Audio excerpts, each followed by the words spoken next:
আমি যাব নীলাচলে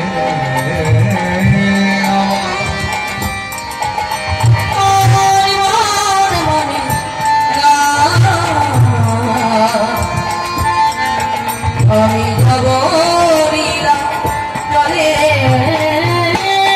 আমার মন বলে না আমি যাব নীলাচলে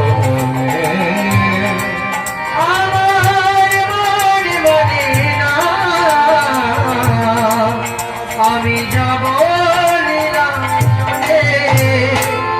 আমার মায়ের আদেশ নিজের মনের আদেশ আমার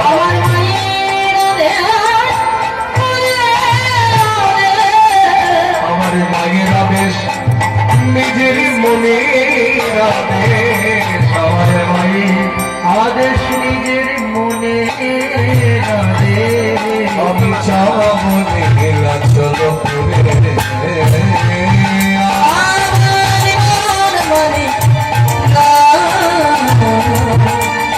আমি যাব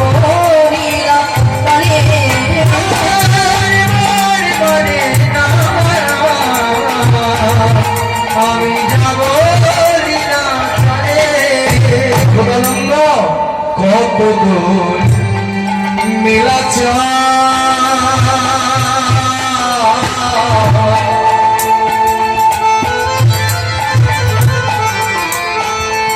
আমি দেখব তবে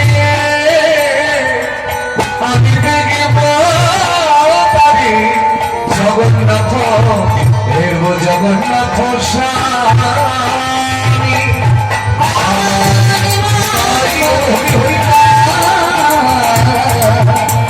আমি যাব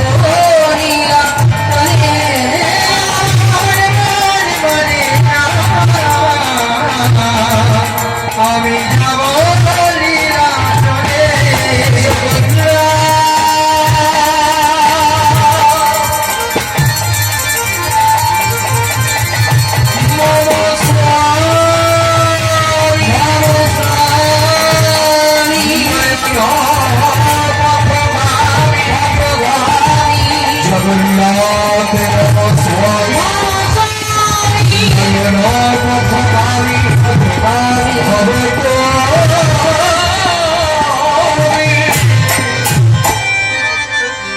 এই উড়িষ্যার মাটিতে পদার্পণ করি শ্রীকৃষ্ণ চৈতন্য মহাপ্রভু বলে উঠলেন বলো জয় জগন্নাথ জয়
বালেশ্বরে এসে হঠাৎ করে জগদানন্দের সাক্ষাৎ হয়েছে। জগদানন্দ কোথায় এলাম বলো তো? প্রভু তুমি চিনতে পারছো না নাকি চিনেও না চেনার ভান করছো?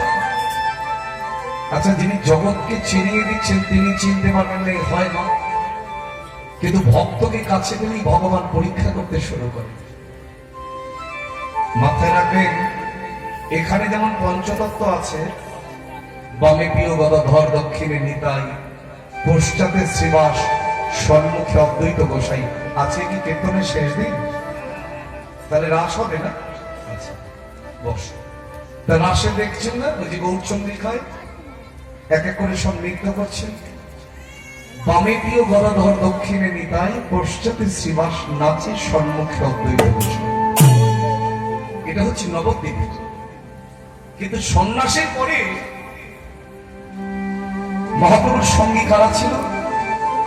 রায় রামানন্দ, জগদানন্দ, সার্বভৌম ভট্টাচার্য, চন্দ্রশেখর আচার্য, স্বরূপ গোসাই, বক্রেশ্বর পণ্ডিত। দেখবেন এই নামগুলো দেওয়া আছে সব শ্রী শ্রী চৈতন্য চরিতামৃতে। যখন নামাচার্য ছিল ঠাকুর হরিদাসের নির্জন হবার পথে আর কি, সেখানে পদাবলী রচনা করা আছে, স্বরূপ গোসাই আদি যত ভক্তগণ হরিদাসকে বেরি করে নাম সংকীর্তন।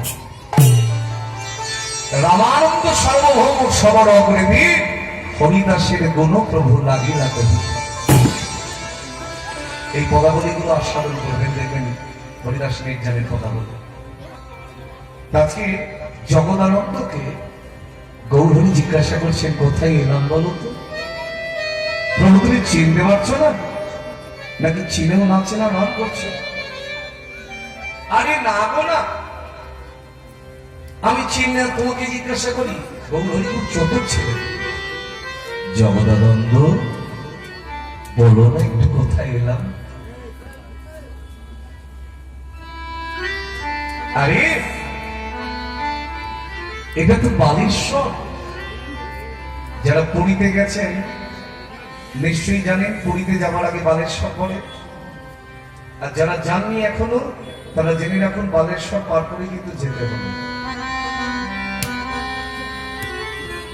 তো সেই বালেশ্বর যখন এসেছে, বলছে জগদানন্দ, তবে যখন এলাম আজ আর যাবো না, চলো না একবার আমার গোপীনাথকে দর্শন করে আসি।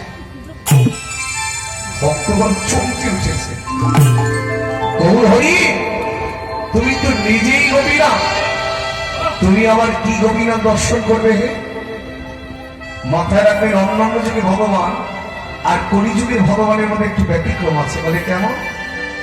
অন্যান্য যুগে ভগবান রূপী অবতীর্ণ হয়েছিলেন, কিন্তু কলিযুগে তিনি ভগবান বটে, তার আচরণটা হচ্ছে ভক্তের মতো। ভক্তাভাব অঙ্গীকার করি গোড়ায়, অনুগ্রহে ভক্তানাং মানুষং দেহন্মাশ্রিত, ভজতে তার দৃষ্টি আর যশ্রুত তৎপর ভবেত। ভগবান মনুষ্য ধারণ করে এসেছেন, এই কারণে মহাপ্রভু মানুষ হওয়ার দরকার ছিল না, যে আমি নিজে আচরণ করে জগৎকে শিক্ষা দেব। ভক্তাভাব অঙ্গীকার করি গোড়ায়, ভক্তের মতন আচরণ নিয়ে নেন। বলে আমি যেমন কাঁদি, আমার চোখের জল দেখে কলির জীব যদি একবার কাঁদে, এদের মানব চরণ ধন্য হয়ে যাবে।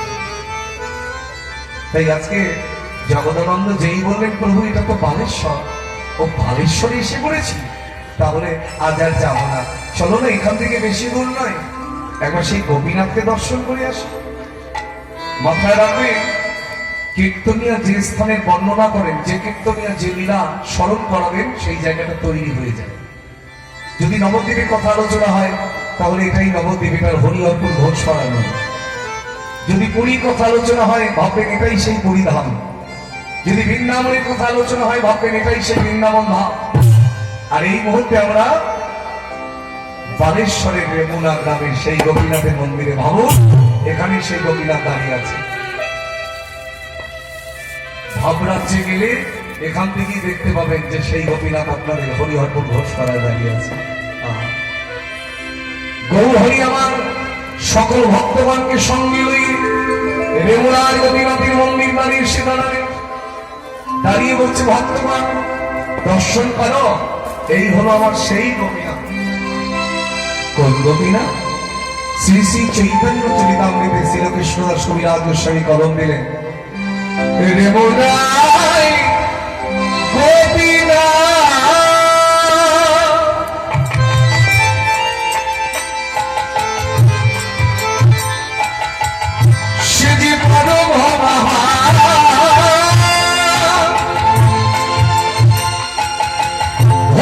করি তবে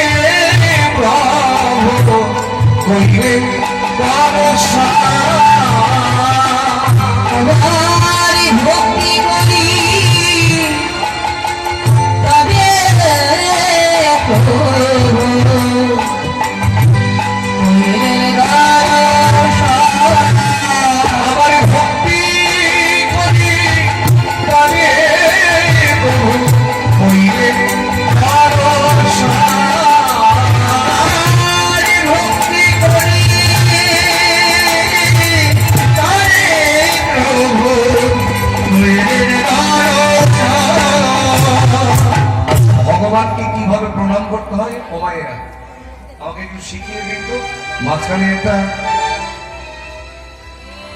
খুঁটি রয়ে গেছে, আমি দেখতে পাচ্ছি না দেখতে। আচ্ছা, ভগবানকে কিভাবে প্রণাম করতে হয় বলো তো? আমাদের দেখবেন একটা ভুল অভ্যাস আছে, আমি বাজে অভ্যাস বলবো না, প্রণাম করাটা বাজে অভ্যাস হয় না। মানে ভুল অভ্যাসটা কি? আমরা যদি পথে যেতে যেতে কোন দেব দেবীর মন্দির দর্শন করে ফেলি, দেখবেন আমাদের প্রণাম করাটা কেমন হয়? ক্ষমা বলি না, সত্যি কথা বলো, এই হচ্ছে প্রণাম, কপাল পর্যন্ত যায় না। মহাপ্রভু বললেন ওইভাবে প্রণাম করলে ভগবানের চরণ পর্যন্ত যাবে না। নিজে আচরণ করে জগৎকে শেখাচ্ছেন। দেখো, মন্দিরের মধ্যে যিনি যিনি জগৎকে দর্শন করাচ্ছেন, বাইরে তো একই বস্তু তিনি। মন্দিরের মধ্যে গোপীনাথ অচল, চলতে পারে না, কথা বলতে পারে না। আর বাইরে যিনি জগৎকে দর্শন করাচ্ছেন, তিনি হচ্ছেন সচল, চলতে পারেন, কথাও বলতে পারেন। তাই কি করলেন? জগৎজীবকে শিক্ষা দেওয়ার জন্য সেই মন্দিরের গোপীনাথকে গৌর হরি আমার সাষ্টাঙ্গে প্রণাম। আর যেই না সাষ্টাঙ্গে প্রণাম করেছে, লীলার কি মাধুর্য! ওই মন্দিরের গোপীনাথের মাথার যে পুষ্পচূড়া, সেটা খসে মহাপ্রভুর মাথার উপরে। আরে যার মাথার পুষ্পচূড়া, তার মাথাতেই তো শোভা পায়। যেই না পুষ্পচূড়া গৌর হরির মাথায় পড়েছে, ওগো তার বাবি বাক্যরিকা প্রণাম করিতে, মানে মানে ভক্তরি গণে প্রণাম করিতে, তার বাবি বাক্যরিকা প্রণাম করিতে, ভক্তরি গণ প্রণাম করিতে, তার পুষ্পচূড়া পড়িল প্রভুর মাথে, তার পুষ্পচূড়া পড়িল প্রভুর মাথে, তার পুষ্পচূড়া পড়িল প্রভুর মাথে, তার পুষ্পচূড়া পড়িল প্রভুর মাথে। এবারে চূড়া পাইয়া মহাপ্রভু আনন্দিত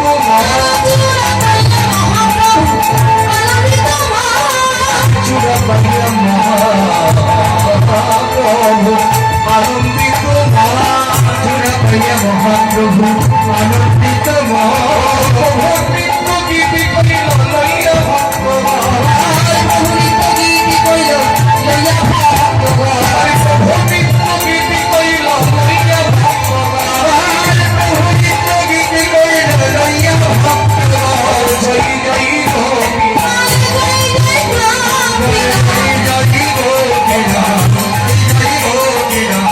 হাত তোলো তো দেখি, মাথাটা করে। বেশ বেশ বেশ, বলি জয় জয় গোপীনাথ, জয় জয় গোপীনাথ, তুমি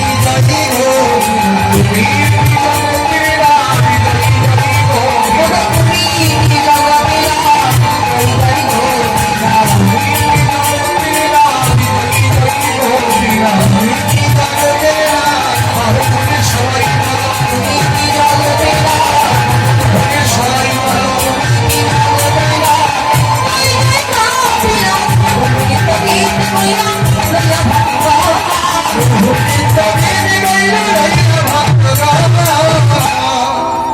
মন্দিরের বাইরে বেরিয়ে এলেন আমার গৌর হরি, সকল ভক্তগণের মধ্যমণি হয়ে বসে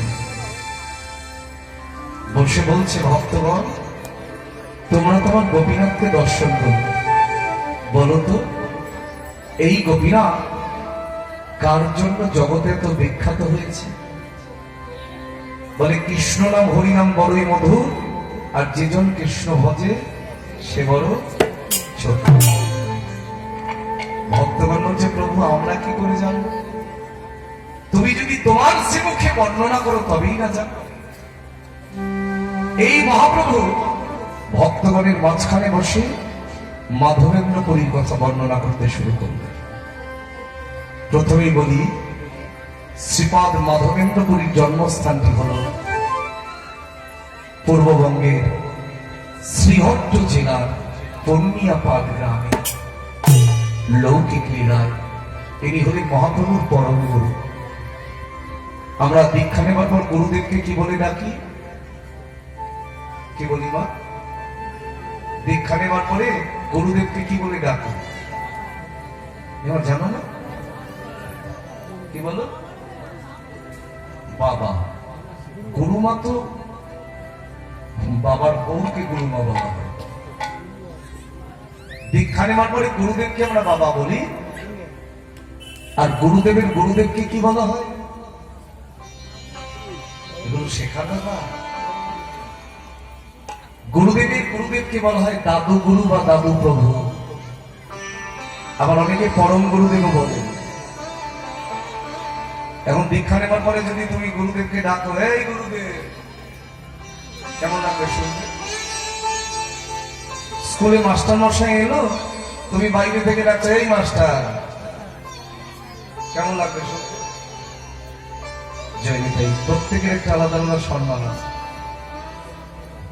এমন আমি যদি আসর থেকে আমার করে বলো ও কীর্তনিয়া, কেমন লাগবে শুনতে? যদি বলো ভাই বা দাদা, তখন শুনতে ভালো লাগবে। গুরুদেব মাথা রাখবেন, জগতে আমাদের তিনটে বাবা। একটা হচ্ছে জন্মদাতা বাবা, যিনি পৃথিবীর আলো দর্শন করিয়েছেন। আর একটা হচ্ছে পরমার্থিক জগতের বাবা, যিনি তোমার এই চক্ষুটা দান করেছেন ভজন শিক্ষা প্রদান করবার জন্য। যিনি হলেন পথিক, পথ দেখানোর মালিক, তিনি হচ্ছেন শ্রী গুরুদেব। আর সেই গুরুদেব নিয়ে যাচ্ছেন কোথায়?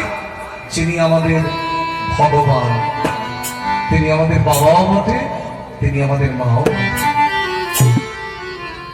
তো মহাপ্রভু তিনি হচ্ছেন জগতের সকলের গুরু, তিনি তো ভগবান। তার তো গুরুকরণের দরকার ছিল না, কিন্তু গুরুকরণ কেন করলেন? নিজে আচরণ করে জগৎকে শিক্ষা দেওয়ার জন্য। গৌরহরি বলছে, শুনবে আমার দাদু প্রভুর কথা। মহাপ্রভুর গুরুদেবের নাম কি? ঈশ্বরপুরী। আর মহাপ্রভুর সন্ন্যাসের গুরুদেব কেশব ভারতী। মাথায় রাখবে মা, যিনি দীক্ষা দেন তিনি কখনো সন্ন্যাস দিতে পারেন না। অনেক কিছু জানার আছে। আবার দীক্ষা নেওয়ার পরে কারোর নামে পরিবর্তন হয় না, কিন্তু সন্ন্যাসের পরে নামে পরিবর্তন হয়।